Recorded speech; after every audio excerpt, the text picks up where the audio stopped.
Mengejutkan, istri Ridwan Kamil, Atalia Praratya, akhirnya angkat bicara menanggapi tudingan hubungan terlarang sang suami dengan Lisa Mariana hingga memiliki anak.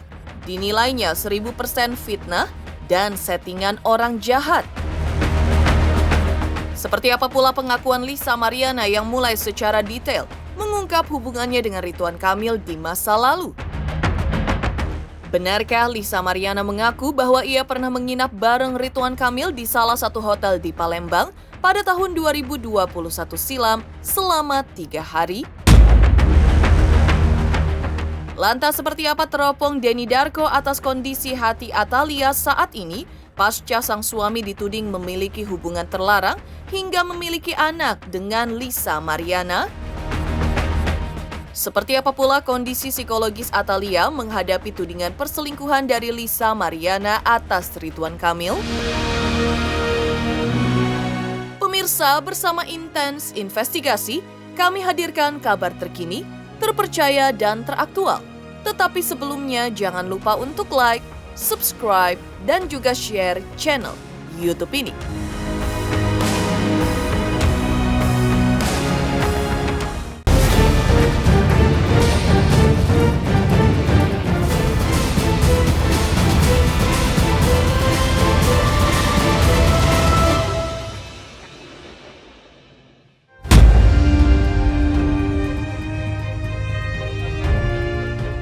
Prahara hubungan terlarang yang dituduhkan Lisa Mariana atas Ridwan Kamil yang mengaku sampai memiliki anak masih terus menjadi sorotan publik dan netizen. Dan yang terbaru akhirnya Atalia angkat bicara terkait tudingan bahwa Ridwan Kamil memiliki hubungan terlarang dengan Lisa Mariana. Atalia pun tegas mengatakan bahwa tudingan yang ditujukan kepada suaminya adalah 1000% fitnah dan settingan orang jahat yang berniat menghancurkan keluarga Ridwan Kamil. Waalaikumsalam, Syekh. Insya Allah kami kuatas, karena 1000% ini semua fitnah dan settingan orang jahat yang berniat menghancurkan kami. Mohon dibimbing dan dibantu dengan doa ya Syekh.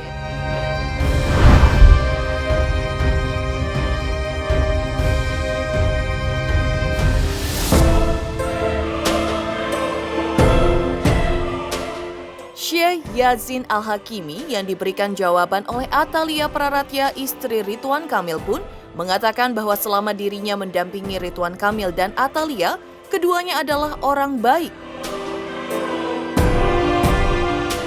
Syekh Yazin Al-Hakimi pun meyakini bahwa kabar yang sedang viral ini terkait dugaan hubungan terlarang Ridwan Kamil dengan Lisa Mariana adalah fitnah belaka yang dibuat secara teratur untuk tujuan tertentu. Ia menghimbau netizen untuk teliti pada setiap kabar yang didapatkan dan mengutamakan tabayun. Selama saya mendampingi Kang Ridwan Kamil dan Ibu Atalia, saya bersaksi bahwa mereka orang baik, insya Allah. Saya sendiri yakin bahwa berita yang sedang viral itu adalah fitnah yang dibuat secara sengaja dan teratur untuk tujuan tertentu. Kita sebagai netizen harus teliti pada setiap berita yang kita dapatkan dan utamakan untuk tabayun sesuai perintah Allah Subhanahu wa Ta'ala.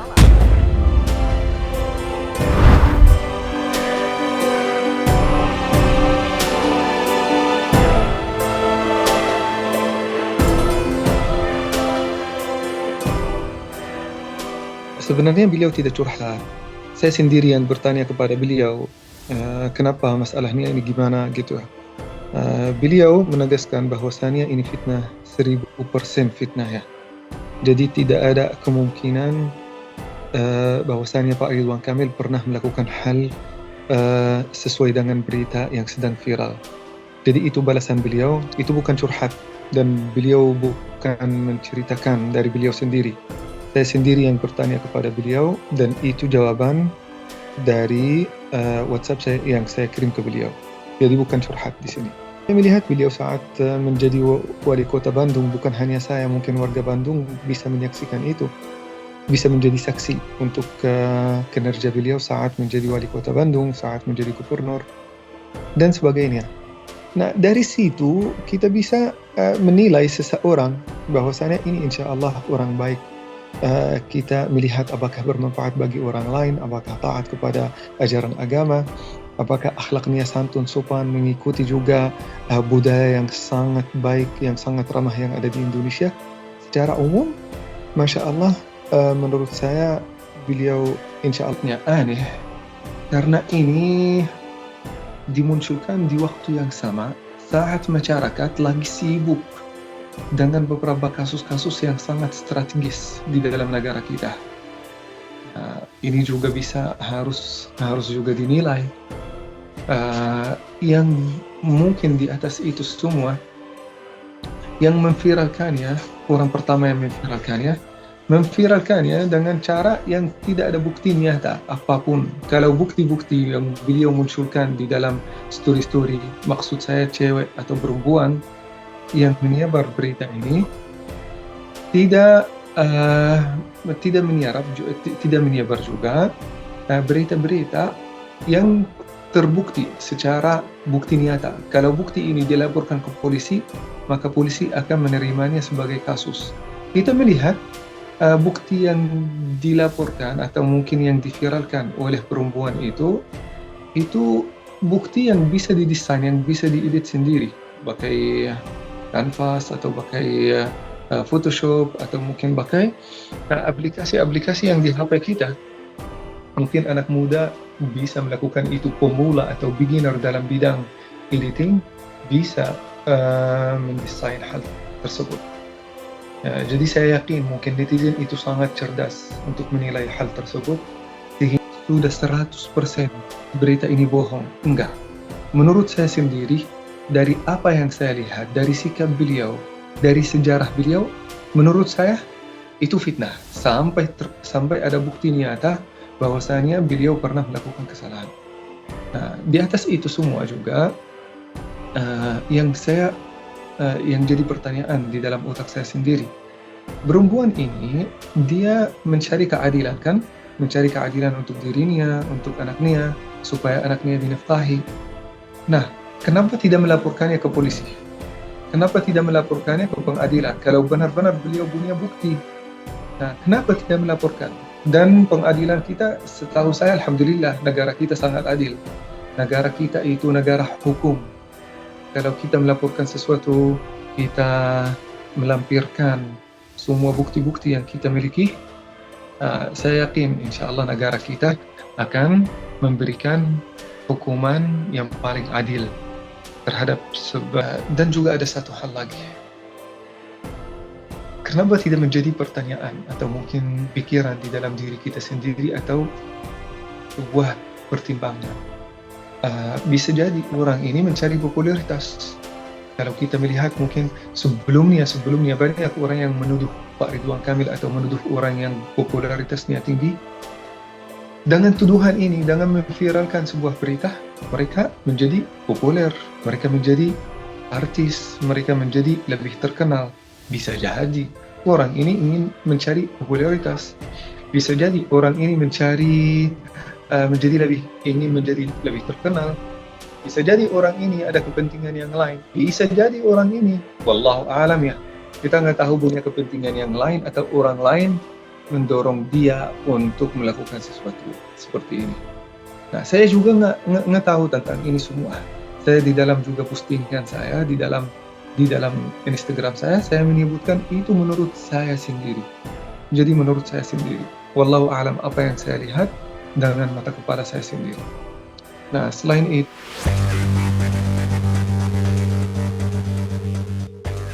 Lisa Mariana sebelumnya dalam wawancara secara eksklusif dengan tim Intens Investigasi membantah dengan tegas terkait klarifikasi dari pihak Ridwan Kamil yang menyebutkan bahwa dirinya sudah hamil duluan ketika bertemu pertama kali dengan Ridwan Kamil beberapa tahun yang lalu. Menurut Lisa Mariana, ia jamin bahwa pernyataan tersebut fitnah 100%. Terkait anaknya lahir lebih cepat dari yang normal, diakui Lisa bahwa memang putrinya lahir secara prematur. Tapi hal itu tidak berarti bahwa ia hamil duluan sebelum bertemu Ridwan Kamil di suatu hotel di Palembang. Nggak ada kayak gitu ya, saya belum hamil ya. belum hamil Kak. Tapi Jadi itu kalau hanya jadi kalau ada yang berstatement seperti itu fitnah 100% dijamin. tapi Kak kalau dihitungkan ini nggak masuk ke 9 bulan Kak. Ini hanya 7 bulan dari awal. Betul, karena kan anak saya itu lahir cuma di berapa weeks gitu ya. Prematur berarti Kak. Gitu, belum saatnya gitu ya.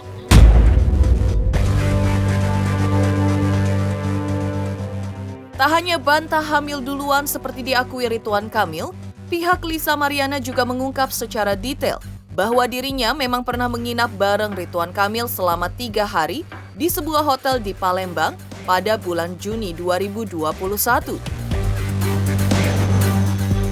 Dan ia mengaku 2 minggu kemudian dirinya positif hamil. Hal itu dikabarkan Lisa kepada Ridwan Kamil. Konon sejak itu, Ridwan Kamil membiayai pra-persalinan hingga persalinan anak yang kabarnya merupakan buah cinta keduanya. Sejak itu, Ridwan Kamil memberi nafkah kepada anak yang dilahirkan Lisa Mariana. Namun, nafkah itu berhenti 8 bulan yang lalu, dan hal itu mendorong Lisa untuk mengungkap semuanya melalui sosial media. Diungkapkan pula oleh kuasa hukum Lisa bahwa klien mereka membenarkan bahwa anaknya lahir secara prematur. Bahwa klien kami itu dengan RK menjalin komunikasi itu yang awal itu pada bulan Mei 2021.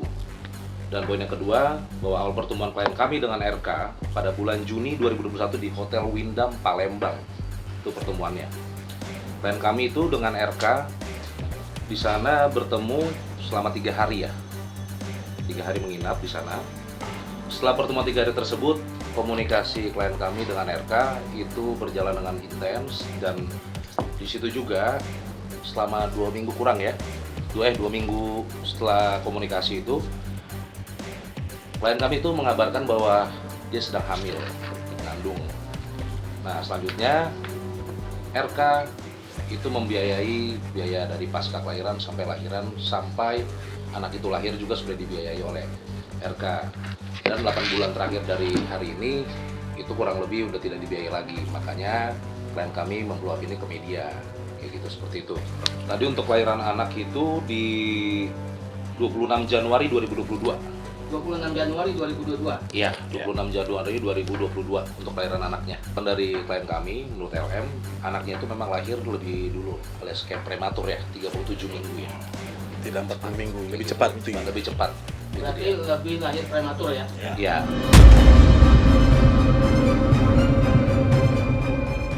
Aksi pihak Lisa Mariana yang mulai mengungkap secara detail hal yang dibantah pihak Ridwan Kamil tentu saja semakin mengejutkan publik, termasuk detail pertemuan antara Lisa dengan Ridwan Kamil di tahun 2021 yang dilakukan di sebuah hotel di Palembang selama 3 hari berturut-turut.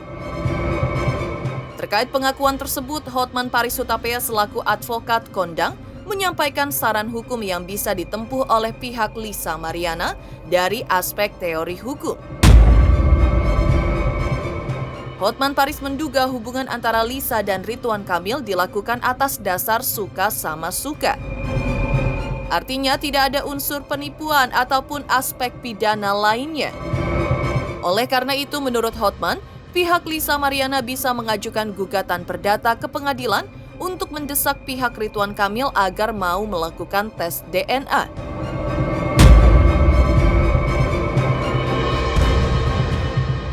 Namun proses yang akan ditempuh Lisa Mariana diungkap Hotman Paris sangatlah panjang, butuh waktu bertahun-tahun. Hal itu tentu saja menguntungkan pihak pria yang belakangan ini semakin ngotot sesuai anjurannya untuk mengambil langkah hukum. Karena teori hukum dulu, ini kan diduga hubungan mau sama mau, berarti tidak ada aspek penipuan, berarti tidak ada aspek pidana. Oke? Kalau tidak ada aspek pidana, berarti polisi tidak bisa terlibat dalam tes DNA.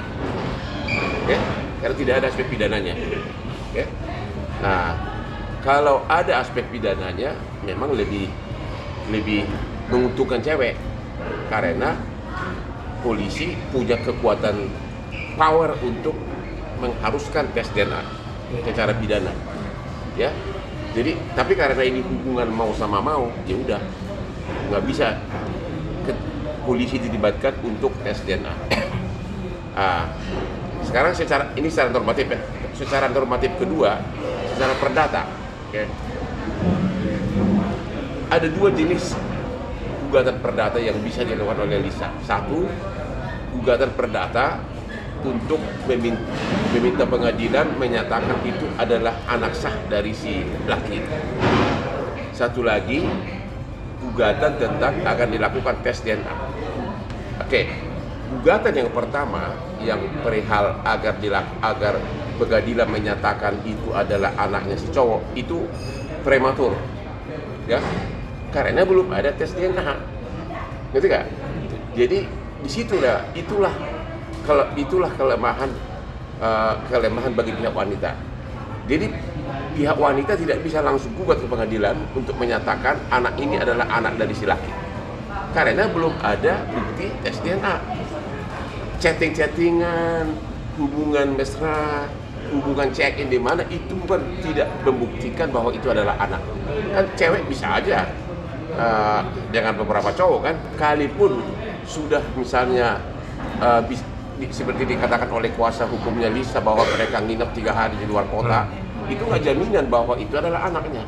Cuma tes DNA, perintah pengadilan tentang tes DNA, kalau tidak ada sanksinya itu sia-sia, karena di Indonesia ini tidak dikenal contempt of court.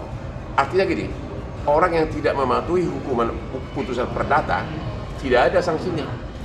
Jadi agar putusan pengadilan yang memerintahkan untuk menyatakan menghukum si laki melakukan tes DNA harus ada juga dalam gugatan itu dengan syarat apabila si laki tidak mau melakukan tes DNA maka dikenakan denda misalnya 1 miliar sehari, itu boleh secara perdata.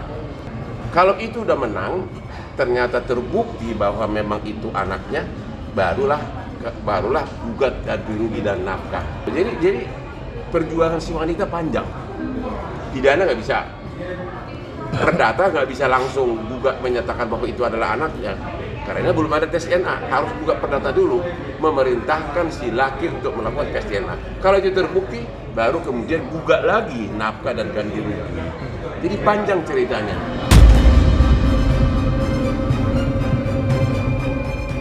Geger, Atalia Praratya, istri Ridwan Kamil, menyebut tudingan hubungan terlarang atas sang suami dengan Lisa Mariana adalah fitnah dan settingan orang jahat. Lantas seperti apa teropong Denny Darko atas kondisi hati Atalia saat ini pasca sang suami dituding memiliki hubungan terlarang hingga memiliki anak dengan Lisa Mariana?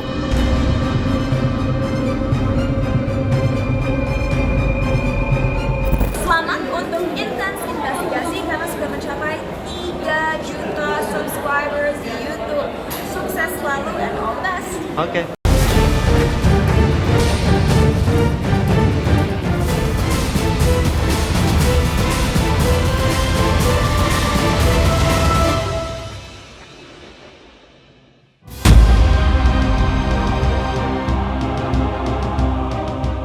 Prahara asmara terlarang yang dituding Lisa Mariana atas Ridwan Kamil di masa lalu hingga diklaim memiliki anak tentu saja mengguncang rumah tangga Ridwan Kamil dengan Atalia Praratya, istrinya. Namun menurutnya guncangan itu tidak sampai membuat Atalia kehilangan rasa cintanya terhadap sang suami karena dalam telisik Denny Darko, Atalia saat ini masih mencintai Ridwan Kamil, masih menaruh rasa percaya kepada suaminya, dan masih akan mempertahankan rumah tangga berdua. Hal itu menurut Denny Darko merujuk pada sikap Ridwan Kamil yang tidak bungkam, tapi angkat bicara dan menempuh langkah hukum ketimbang menuruti keinginan Lisa Mariana. Berdua kalian masih mencintai kalian dengan sepenuh hati. Di luar apakah ini akan menjadi nyata atau tidak. Dan Bu Atalia ini sepertinya percaya benar apa yang akan dikatakan dan selalu dikatakan oleh Kang Hendy. Jadi sepertinya memang hubungan mereka ini sudah sampai di tahap di mana apapun yang terjadi ini Bu Atalia ini akan tetap mencintai Kang Hendy. Saya melihatnya seperti itu. Masih akan dipertahankan. yang berikutnya adalah Kang Emil di sini itu berani untuk speak up dan mengatakan bahwa ini semua akan diproses secara hukum. Karena jika memang apa yang dituduhkan itu tidak benar, atau maaf, yang dituduhkan itu benar, maka Kang Emil sepertinya akan bungkam dan dia tidak akan melakukan upaya untuk melakukan sebuah tuntutan hukum secara terbuka. Itu artinya ini kedua belah pihak ini siap untuk melakukan showdown atau tarung secara terbuka. Apa yang akan terjadi nanti biarlah masyarakat akan menilai. Saya kira saat ini Kang Emil sebaiknya memang mendengarkan nasihat dari penasihat hukumnya siapapun itu dan ya mengikuti semua langkahnya dan tidak melakukan sesuatu secara gegabah. Denny Darko juga menelisik kondisi ketika Atalia dan Ridwan Kamil tidak datang berbarengan ketika menghadiri sholat Id saat Lebaran baru-baru ini di kota Bandung. Menurut Denny Darko ada sesuatu hal yang sengaja dihindarkan oleh Ridwan Kamil, terutama terkait persepsi masyarakat atau netizen. Ia tampaknya lebih memilih menenangkan keluarga lebih dahulu, baru menyelesaikan prahara tudingan miring atas dirinya. Saya pikir ini satu hal yang memang kalau boleh dibilang bukannya Kang Emil sini menyengajakan ya, enggak, tapi ini untuk menghindari sesuatu yang kalau orang Indonesia itu kan kalau dikasih sesuatu yang A, dia ini berpikirnya tuh Z. Nah, jadi ini sebenarnya adalah kontra psikologi, reverse psychology. Nanti kalau datang kelihatan berdua, semua reaksi yang akan ditunjukkan oleh Bu Atalia ini pasti akan dianalisa secara negatif oleh netizen. Tuh lihat, dia kelihatan tertekan, padahal bisa aja karena mungkin terik, kepanasan, ya begitu. Atau tuh kan dia kelihatan capek tuh nemenin RK lah ya. Mungkin itu hari pertama di Syawal ini dimana mungkin malamnya menyiapkan semua hal-hal yang harus dilakukan. Dan buat Alia di sini juga kita ketahui dia juga aktif bergerak di kegiatan politik dan sosial. Maka ini sebenarnya sesuatu yang malah sengaja dihindarkan agar apa yang disasarkan ke Kang Emil ini nggak terkena oleh Bu Atalia. Bagus kalau orang Indonesia ini bener gitu loh, karena orang Indonesia ini kan mikirnya kan selalu suuzon gitu, selalu berpikiran yang negatif. Jadi kalaupun mereka berdua nanti itu kan kelihatan tuh tangannya dipegang, itu kayaknya dipengaruhi, tuh kelihatan seperti itu loh, hal-hal yang memang ya kalian tahu karena kalian yang melakukannya gitu. Ya ini satu hal yang sangat disayangkan, tapi memang ya ini sepertinya sebuah cara untuk menyampaikan sebuah komunikasi publik lah, saya kira seperti itu, sengaja dilakukan. Jadi Kang Emil ini sepertinya lebih pilih untuk keluarganya ditenangkan. Kalau keluarga sudah tenang, barulah mereka nanti akan menghadapi apapun yang.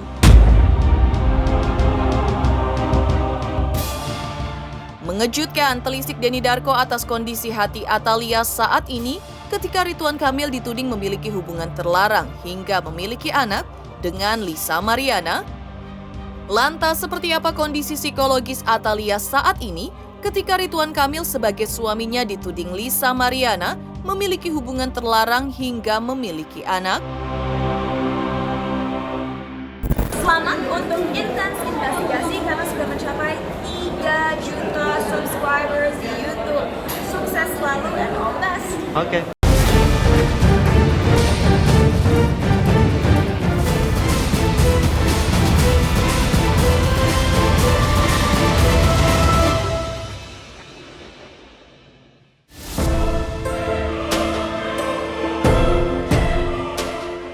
Psikolog berusaha menelisik kondisi psikologis Atalia Praratya, istri Ridwan Kamil saat ini ketika suaminya dituding memiliki hubungan terlarang hingga miliki seorang anak oleh Lisa Mariana. Menurutnya Atalia menerima situasi saat ini cukup berat. Mungkin bukan karena ia baru mengetahuinya, tapi lantaran kasus ini terungkap ke publik sehingga bebannya menjadi lebih berat ketimbang sebelumnya. Karena mungkin saja selama ini Ibu Atalia sudah mengetahui apa yang kini terungkap ke publik, namun ia dan suami memendamnya, sembari berusaha mencari solusi bagaimana cara mengatasinya. Kondisi sebelum terungkap ke publik, mungkin keduanya lebih mudah mengatasi konflik-konflik dan kepercayaan yang hancur karena rasa cinta yang dikhianati di antara mereka. Tapi ketika terungkap ke publik, mereka tentu saja butuh waktu untuk mencerna, beradaptasi lagi, sehingga mungkin saja keduanya untuk sementara menjaga jarak satu sama lain atau saling menjauh untuk meminimalisir atau meredam konflik di antara mereka. ini memang sepertinya tidak hanya mengguncang masyarakat Indonesia, tapi pasti sebagai istri atau pasangan ini kan pasti sangat berat untuk diterima. Walaupun mungkin sebelumnya Ibu Atalia sendiri sudah tahu gitu ya, tapi berbeda bebannya kalau lalu kasus ini terpublikasi, karena pada akhirnya akan semakin berat gitu kan, berpikirnya bagaimana lagi aku harus berupaya memendam kalau selama ini aku cukup tahu sendiri, sudahlah aku simpan sendiri, beban ini akan terasa lebih ringan gitu ya. Berdua dengan suami lalu berupaya menyelesaikan gitu, mengatasi mungkin konflik-konflik dan kepercayaan yang hancur di antara mereka gitu, itu akan lebih mudah kalau belum terpublikasi. Tapi setelah terpublikasi kan pada akhirnya ada muncul akan penilaian-penilaian dari masyarakat kalau mereka lalu terlihat bersama, nanti dianggapnya wah jangan-jangan kedekatan ini palsu semata. Kalau dilihat berpisah, wah mereka pasti sedang proses yang satunya sedang marah gitu, yang satunya sedang memendam emosi negatif dan lain sebagainya.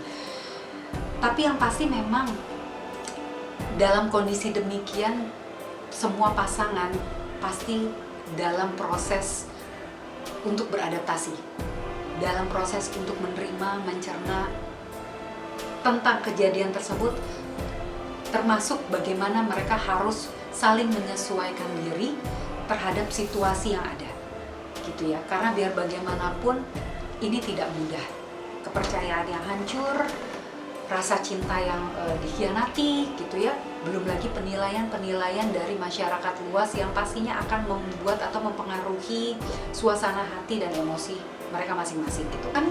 Saat seseorang menerima berita tidak menyenangkan ini kan pasti yang pertama muncul ini adalah respon-respon marah, respon kecewa gitu ya, yang diekspresikannya pasti kan kalau bersama juga jadi tidak nyaman. Itu pasti akan terlihat sekali gitu.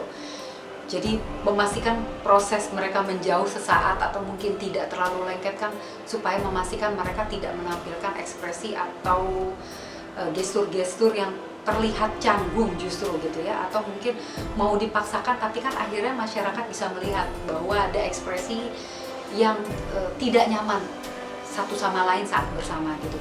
Sepertinya mereka berupaya untuk meminimalisir hal tersebut, untuk memastikan bahwa pada saat mereka bersama, mereka juga meminimalisir konflik atau emosi-emosi negatif, supaya pada saat nantinya bertemu pada berdua itu mereka bisa lebih dalam kondisi yang nyaman untuk bisa membahas lebih lanjut lah solusi-solusi ataupun bagaimana harus mengatasi situasi yang sangat tidak menyenangkan. Setiap kasus perselingkuhan itu pasti akan menimbulkan luka yang proses untuk penyembuhannya ini sifatnya jangka panjang gitu ya. Karena apa? Harus ada proses pembuktian yang dilakukan oleh si pelaku, lalu juga ada proses respon atau feedback positif juga yang harus diberikan dari korban untuk memastikan bahwa proses mereka untuk membenahi hubungan pernikahan ini bisa berlanjut atau berjalan secara baik. Karena kalau hanya satu pihak yang mungkin pelakunya cuma yang berupaya memberikan bukti tapi lalu tidak ada feedback positif dari korban, ya nggak akan bisa nih berjalan proses pembenahan pernikahan. Itu yang pertama.